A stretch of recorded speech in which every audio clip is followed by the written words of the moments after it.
I want to quickly talk to you about stock replenishment methods. How do you actually replenish inventory this year? Let's talk about that. So, here are the facts I want you to really pay attention to. The thing is that whether you are running a brick and mortar store or an e commerce business, you got to have in place a strategy, a system, a method that allows you to replenish inventory in a very optimal manner. Okay. So, in today's conversation, I want to explain to you how to use stock replenishment to your advantage to actually increase your revenue. So let's first define what stock replenishment really is. So when you think about stock replenishment, I want you to think about the process of refilling inventory levels to meet customer demand.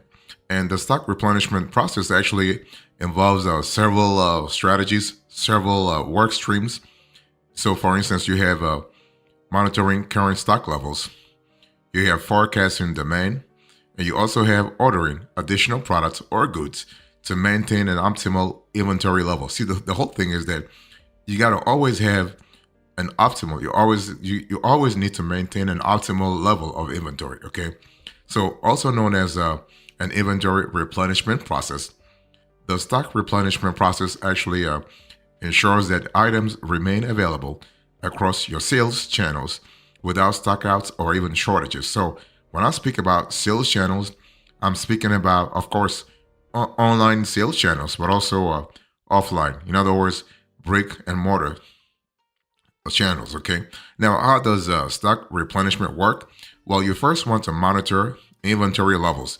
That's very important because effective stock replenishment typically follows a certain method, a certain methodology, and you can use this steps this year in your own inventory planning process to ensure efficient flow of new stock. Okay, so the first thing you want to do here is to actually monitor inventory levels. So what does that mean? Well, the stock replenishment process begins with you tracking and monitoring existing inventory levels within your business, within your warehouses, within your supply chain. And many businesses use inventory management software for this task throughout the entire supply chain. So you don't have to do it manually. The second thing you want to do here is to really have a clear idea about customer demand. Okay. Now, when it comes to customer demand, you need to forecast it. There is no way to actually know in advance how much customer will actually demand for a particular product. So all you can do is to just do your best guess. Okay, you have to really forecast. You have to extrapolate based on the existing data or based on historical data. So basically, when I speak about forecasting customer demand, I'm speaking about you taking a deep breath, meeting with your team, meeting with your partners, with your vendors, and analyzing in granularity sales trends, historical data, seasonal variations, and also paying attention to what's happening outside, paying attention to market fluctuations. And you're doing all these things for what? You're doing all these things to be able to predict future demand for each product. See, the thing is, when I'm speaking about forecasting client demand, you have to really do the forecasting process for each individual individual product. Okay, because every product has its own trends and patterns when it comes to sales and let's say order and supplies. So such forecasting helps you determine how much inventory needs replenishment and when that replenishment should happen. Next, you want to set reorder points. So reorder points are nothing but the inventory levels at which new orders should be placed. Okay, and you can actually notify your warehouse staff about the reorder points, or even you'll have an automatic reorder point within your warehouse inventory. Your warehouse management system or your inventory management software. So when current stock reaches this set replenishment parameters, it triggers a restocking order. You can create reorder points and then the reorder quantity for each item based on multiple factors like supplier lead times and historic market demand. Next, you want to create purchase orders. So the process of creating POs is very, very important, and it has to be methodical. It has to be strategic. When inventory reaches the predetermined reorder point, you want to generate purchase orders to suppliers or manufacturers, and you want to do this in a very let's say in an automatic way. Include details such as the SKU and quantities of ordered items, delivery dates, and any specific requirements for the goods or supplier. And your inventory management software can automatically create POs for you. So that's good. Next, you want to approve and process orders. So if you're thinking about the stock replenishment methods, again, you got to have an automatic, like, don't try to really, you want to really get away from manual processes as much as possible. So you want to approve and process orders. So once your company management approves the replenishment, the order, what happens here is that you have a notification that's sent to the warehouse staff or the supply chain staff, the logistics staff, okay? The order fulfillment process can begin. Suppliers and manufacturers receive orders and then begin the process of shipping out products, thus allowing your business to replenish inventory in an optimal manner. So you want to have this replenishment happening in a very streamlined manner, especially if you are ordering a lot of like if you are placing huge orders. Next, you want to receive new stock. So if you are thinking about stock replenishment methods, you got to have a strategy in place, that a procedure in place that allows you to receive new stock in a safe manner. Okay, so the cool thing about receiving new stock here is that you have the ability to get things done real fast. So you know what works, what doesn't work. Okay, so after a built-in lead time, which can really vary by supplier, industry, and other factors, new inventory will arrive from manufacturers and suppliers.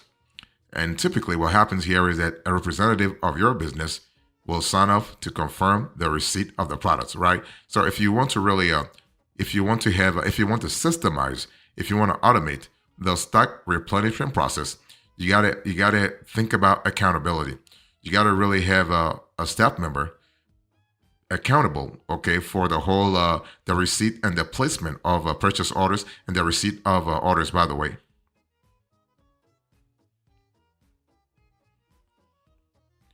Next, you want to update inventory levels. So there is an element of adjusting your financial records.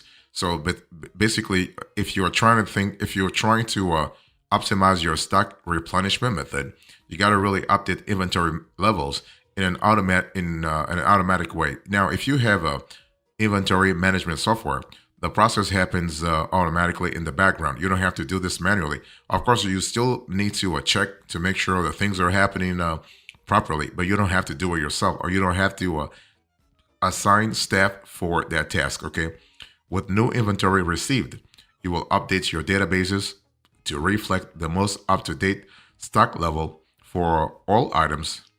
Maintaining accurate inventory levels helps to ensure that you have enough stock to fulfill customer orders during periods of high demand. But also, you also want to do this because you want to comply with US GAAP and IFRS. So those are accounting guidelines. So US GAAP stands for United States Generally Accepted Accounting Principles, and IFRS stands for International Financial Reporting Standards. So those are really important if you want to be in good terms with investors, with lenders, and let's say with vendors. By the way, let's say with key stakeholders. Next, you want to house new stock in physical storage locations. Typically, replenished inventory is housed in the primary storage facilities, and for some businesses, that will mean the shelves of retail stores. And for e-commerce businesses, it's more likely to mean warehouses, and it means the warehouses owned by third-party logistics partners, 3PL partners. Next, you want to optimize inventory levels for future replenishment planning, right? It's one of those things where stock replenishment is a constant process. It's a continuous process. So you got to really put in place a system whereby you're doing things automatically, okay? So successful businesses evaluate their inventory replenishment methods on an ongoing basis as they strive for continuous improvement, right? So you can use data points from your current restocking operations, such as customer demand, lead times, and other factors to develop the most effective stocking level strategies for the future.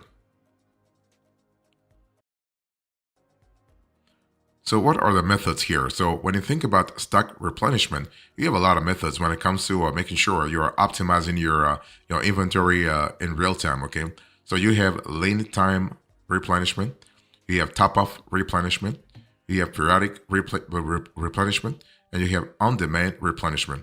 So it's one of those things where it doesn't matter. I mean, those four common stock replenishment methods are applicable whether you have a brick and mortar operation or you are just conducting your business online. Okay, so in both the e-commerce space and in brick and mortar stores, as a retailer, you will employ multiple inventory replenishment strategies to actually manage your stock efficiently.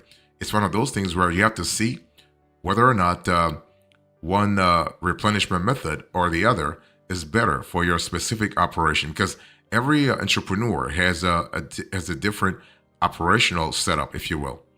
Let me quickly talk to you about those replenishment method here. So I want to first talk to you about lean time replenishment. So lean time replenishment is pretty interesting because it really looks at affordability, but also accountability. It involves restocking inventory during specific times or seasons when demand is lower, but when still anticipating higher sales period. In other words, you are anticipating, okay? And so this method is popular when restocking seasonal inventory. For example, a snowboard company may choose to replenish its stock during the summer when there is less delay in fulfilling orders. This also helps it ensure new stock will arrive in time for the winter sales surge. It's all about anticipating. Lean time replenishment, it's all about anticipation. Next, you have a top of replenishment. So top of replenishment, it's all about let's say optimization, if you will. This approach involves replenishing inventory when it reaches a predefined level, and so that this ensures actually that products are consistently available without excess stock, which usually comes pretty handy with high carrying costs, right? When you have excess stock. For instance, a bedding manufacturer may set reorder points for the raw materials used in creating duvet or bed sheets. When an existing inventory hits those reorder points, the company tops off its existing supply of material. So, if you are a retailer with products experiencing a high volume of sales, for example, this strategy may be actually a good fit for you. You also have periodic replenishment and also on demand replenishment. So, when you think about periodic replenishment, you are having an element of chronology here, okay? You are really making sure that you are having the right timing. Let me explain. In the periodic method for inventory management, not inventory management, inventory replenishment, stock is replenished at regular intervals, regardless of current inventory levels or demand fluctuations. So basically, what happening here is that you can say, you know what? I want to replenish every month. I want to replenish every quarter, regardless of the stock levels in my warehouse. I'm going to replenish on a regular basis. Okay, so this is actually one of the easiest methods to implement, but it doesn't necessarily replenish stock at an optimal rate. You can expose your business to both overstocking and stockouts if you order periodically without regard to customer demand. Don't forget that you are actually ordering for the customers. You are actually going to sell to the customers. So don't just don't just randomly reorder. Don't put it on autopilot, because otherwise you'll be really surprised if you don't pay attention to market trends. You don't pay attention to benchmarking information. I mean, can you imagine what happened if you were to have a periodic replenishment method, and all of a sudden COVID happened and everybody was home, company were closing, and you find yourself with a lot of stock on hand. That's a lot. That's a waste of money and capital, by the way. You also have a on-demand replenishment. So on-demand replenishment really means that you are restocking inventory as soon as specific triggers, such as customer orders or real-time analytics and sales data, indicate the need. Okay, so it's really a more of a reactive strategy. So whereas periodic replenishment was more proactive, on-demand replenishment is more reactive. So many e-commerce businesses use on-demand replenishment due to the level of efficiency and cost effectiveness of managing inventory levels. So that's really cool.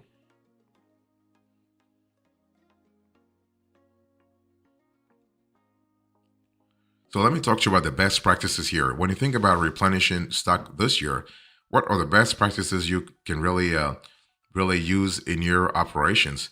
The first thing you want to do here is to use inventory management software. Okay, invest in robust inventory management software systems that offer real-time tracking, automated alerts for low stock, and integration with sales data. Because you want to really make sure that your CRM is communicating in real time with your inventory management software. So these systems streamline the replenishment process, reduce human errors, and also provide insights for better decision making. You also want to keep safety stock on hand. Sometimes manufacturers and suppliers make mistakes that can cause costly delays in their own order fulfillment. So, in order to maintain customer satisfaction and avoid lost sales, you want to keep a buffer stock of your most popular merchandise on hand. You just never know, right? Just never know. Even when your supplier offers standard lead times, safety stock can still help you weather an unexpected spike in customer demand. You also want to use agile replenishment methods. So you want to adopt flexible replenishment strategies that can easily adapt to changing market conditions and conditions in terms of consumer behavior. And you're doing this because you want to best meet your needs, right? Balance. You want to strike a great operational balance between different replenishment methods to cater to varying product demand patterns and customer preferences. Of course, I gave you 4 replenishment methods. Don't use just one. See the one that works for you based on the season. Maybe it's lean time. Maybe it's top off. Maybe it's periodic. Maybe it's on demand. You also want to use hard data over gut instinct. It's actually best to utilize comprehensive data analytics to steer your replenishment strategies. So by leveraging the sales trends, historical data, seasonality, and market insights, you are better able to forecast demand accurately. Don't actually say, I know the industry pretty well, so I trust my gut. No. Embracing a data-driven approach can help you set reorder points, identify fast-moving items, and optimize inventory levels. It also gives you a more accurate picture of your inventory operations compared to a gut instinct. And you want to aim for continuous improvement, right? I mean, you have a process that's constantly changing. It is a dynamic process. So you want to regularly monitor and evaluate the effectiveness of replenishment strategies. You want to analyze how key performance indicators such as inventory turnover rate, stock frequency, and order fulfillment time actually are impacting your operations. You want to use this data to iterate and continue to improve replenishment processes. So that's really important, especially when it comes to scalability, like looking at things from a scalability point of view.